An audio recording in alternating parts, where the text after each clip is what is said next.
Olá, pessoal. Hoje a gente vai falar um pouco sobre as síndromes hipertensivas na gestação.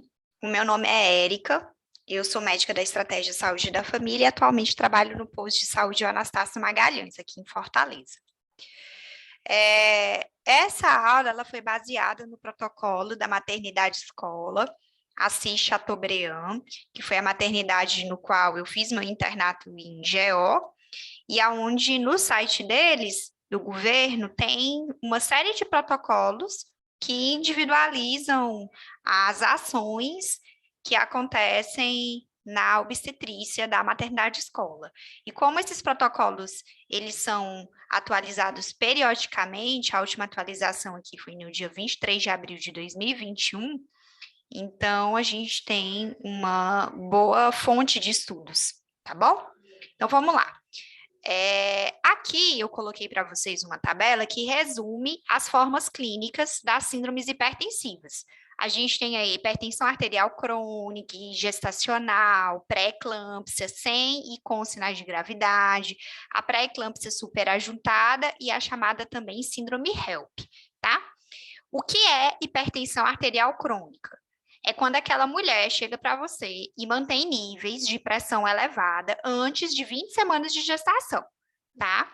Provavelmente essa mulher, ela tinha uma hipertensão previamente à gestação e foi diagnosticada na gestação, tá certo? Ou uma outra situação, ela já é hipertensa e chega para você afirmando que tem essa comorbidade. Então, nesse caso, ela vai ser considerada como hipertensão crônica, que eu vou chamar de HAC, tá certo? Nesses casos de hipertensão arterial crônica, a gente não observa proteinúria quando solicitamos os exames, tá certo? Uma outra forma também de síndrome hipertensiva na gestação é a hipertensão gestacional. O que é a hipertensão gestacional? É quando aquela mulher ela tem hipertensão, certo? Ela tem os valores pressóricos aumentados, mas você observa após 20 semanas de gestação. Você não percebe proteinúria, você solicita os exames e não observa proteinúria, e geralmente essa pressão ela retorna aos valores de normotensão depois que essa mulher tem o bebê. Então, entre 6 a 12 semanas pós-parto, aquela mulher vai retornar aos níveis pressóricos de antes da gestação, tá? Uma outra forma clínica é a pré-eclâmpsia. E a pré-eclâmpsia ela pode ser dividida com critérios de gravidade e sem critérios de gravidade. Aquela que é sem critérios de gravidade é quando aquela mulher ela tem uma pressão que foi diagnosticada após 20 semanas e tem proteinúria, que a gente vai avaliar posteriormente como é que a gente mede essa proteinúria. E quando a gente pergunta sobre os sinais de gravidade ou avalia os exames para entender se ela tem sinais de gravidade, você observa que não tem. Então, nesse caso, a gente tem a pré-eclâmpsia sem gravidade. O outro caso é a pré-eclâmpsia com sinais de gravidade, tá certo? Que é a chamada PEG, pré-eclâmpsia grave. Nesse caso, os níveis tensionais eles estão aumentados após 20 semanas e aquela paciente pode apresentar ou não proteinúria. Isso é algo muito importante da gente deixar claro, porque muita gente acha, pré-eclâmpsia tem que ter proteinúria. Não, na pré-eclâmpsia grave, a paciente pode ter ou não proteinúria. Mas o que necessariamente ela deve ter? Ela deve ter sinais de gravidade para PEG, que a gente vai discutir posteriormente.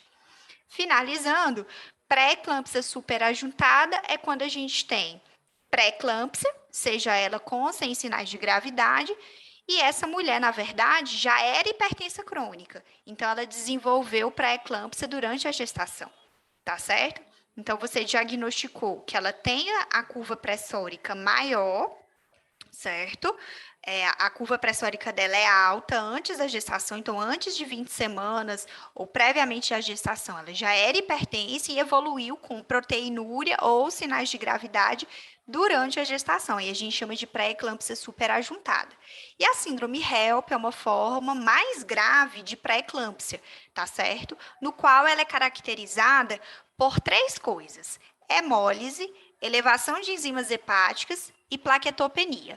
Como é que a gente avalia a hemólise? a gente pode avaliar a hemólise através do hemograma completo, no qual, no esfregaço periférico, a gente observa formas de esquizocitose, anisocitose ou equinocitose, tá certo? Quando a gente solicita as bilirrubinas totais estão acima de 1,2 miligramas por decilitro, e quando a gente solicita o LDH, ele está acima de 600, tá certo? A elevação de enzimas hepáticas a gente considera quando ela tem 2 vezes o valor de referência. Então, você olha lá, TGO e TGP, vê o valor de referência e está acima de 2 vezes. E plaquetopenia, que a gente observa no hemograma completo, abaixo de 100 mil. Mais para frente, a gente vai comentar um pouco sobre a síndrome HELP, porque existem tipos de síndrome HELP, mas eu vou deixar para um segundo momento. Certo, então a gente fechou esse quadro, acho que ele é um dos mais importantes da aula, tá certo? Pronto. Agora sim, eu tinha dito para vocês, né, que para a gente classificar a pré-eclâmpsia, no caso, aquela que é sem sinais de gravidade ou com sinais de gravidade, a gente tem que manter os níveis pressóricos aumentados após 20 semanas de gestação. E quais são esses níveis pressóricos? É uma pressão maior ou igual a 140 por 90. A gente mede em 2 ocasiões, com intervalo de 4 horas. Fala na verdade para vocês, na unidade básica, eu realmente não tenho como deixar a paciente lá descansando em repouso 4 horas para depois medir a pressão. Eu chego, ela chega na unidade, faz a medida, deu alta, aí eu espero mais ou menos ali uns 15, 20 minutos, peço para ela ficar em repouso e em decúbito lateral esquerdo, certo? Eu faço as duas coisas. Peço para ela deitar na maca, espero ali uns 15, 20 minutos, coloco ela em decúbito lateral esquerdo e aí meço a pressão. Certo? Se você tiver a pressão persistentemente elevada, pronto. Já percebeu que ela tem ou hipertensão gestacional ou pré-eclâmpsia. E aí a gente vai diferenciar. A gente também pode ter esse nível pressórico mais elevado ainda, que é quando a pressão é maior ou igual a 160 por 110 em um intervalo de 30 minutos depois do decúbito lateral esquerdo. Então, como vocês podem perceber, eu meio que adaptei essa segunda parte para a primeira, porque realmente o meu posto de saúde não tem uma salinha de repouso que ela pode ficar ali 4 horas, tá certo? Eu faço dessa forma. Para ser pré-eclâmpsia leve, tem que ter o quê? Proteinúria. E como é que a gente avalia essa proteinúria? A gente pode pedir a proteinúria de 24 horas, e aí se der o valor maior ou igual a 300 miligramas por decilitro em 24 horas, você tem uma proteinúria. Ou você pode solicitar a relação proteína-creatinina urinária e se der um valor maior ou igual a 0,3 em pacientes que têm um feto único, né? Ou em gestações múltiplas, esse valor aumenta um pouquinho, maior ou igual a 0,4, você tem o diagnóstico de proteinúria também. E tem também a forma, que é do teste do Lipstick, né? Que é a fita urinária. Como é que é a fita urinária? Você coloca, pede para a pessoa fazer um xixi no pote, bota a fitinha urinária, aí você espera ali uns minutinhos, tira aquela fitinha e compara no padrão que tem na embalagem do lugar onde você tirou a fita urinária, tá certo? Se você tem uma cruz de proteínas em 2 ocasiões, com intervalos de 4 a 6 horas, ou 2 cruzes de proteína ou mais em qualquer amostra isolada, você também diagnostica proteinúria. Isso aí é mais usado na emergência. Infelizmente, no posto também não tem como fazer essa avaliação com a fita urinária, tá certo? Ou então, nesse caso, como eu já tinha dito para vocês, se a paciente não tem proteinúria, mas se ela apresentar a presença de um critério de gravidade, que é o próximo slide, aí, no caso, ela já vai ser considerada pré-eclâmpsia com sinais de gravidade. Então, resumindo, pré-eclâmpsia, pressão alta, acima de 20 semanas de idade gestacional. Leve tem proteinúria e a grave tem. Pode ter proteinúria ou não, mas tem que ter os sinais de gravidade. E quais que são os sinais de gravidade? São esses aqui, tá certo? Primeiro, se essa paciente possuir aquele pico pressórico elevado, maior ou igual a 160 por 110. Ou quando você solicita o hemograma e observe que ela tem uma plaquetopenia, menor ou igual a 100 mil plaquetas. Ou quando você pede a creatinina e observa que ela tem uma creatinina acima de 1, na ausência de nefropatia, ou se essa paciente não está conseguindo urinar direito. Então, ela tem uma oligúria com volume urinário menor do que meio litro em 24 horas. Essa paciente também pode apresentar disfunção hepática, que a gente observa através da medida do TGO e TGP. Se eles estiverem acima de 2 vezes o valor de referência, também critério de gravidade para pré-eclâmpsia. Paciente pode apresentar dor epigástrica ou no quadrante superior direito, que não é responsiva à medicação. Você faz as medicações analgésicas e, mesmo assim, ela apresenta essa dor forte na barriga, certo? Outro critério de gravidade. Se essa pessoa apresenta alteração tanto do sistema nervoso central quanto alterações visuais, por exemplo, a pessoa ela sente uma dor de cabeça muito forte, turvação visual, escotomas, que é aqueles manchas pretas no campo visual, pode inclusive evoluir com amaurose, então é aquela cegueira, diplopia, certo? Obnubilação, torpor, né? Então, se essa paciente estiver apresentando desses sintomas também, gravidade para pré-eclâmpsia. E edema pulmonar, no qual você vai fazer a ausculta, vai observar que tem crepes, a pessoa vai dizer que está com dispneia, tá certo? Então, assim, esses critérios de gravidade, eles são muito importantes para a gente poder conduzir essa paciente, até porque quando a gente for olhar o manejo da pré-eclâmpsia em um segundo momento, existe o manejo para leve e para grave. E para a gente poder diagnosticar, a gente precisa saber desses critérios de gravidade, até mesmo para orientar a gestante a procurar o serviço de emergência se ela apresentar um desses sintomas, tá certo? Continuando, quando a gente observa que essa paciente ela tem uma síndrome hipertensiva, a gente pode fazer a profilaxia para pré-eclâmpsia, tá certo? Essa profilaxia para pré-eclâmpsia ela ocorre com a utilização do ácido acetilsalicílico na dose de 100 miligramas à noite.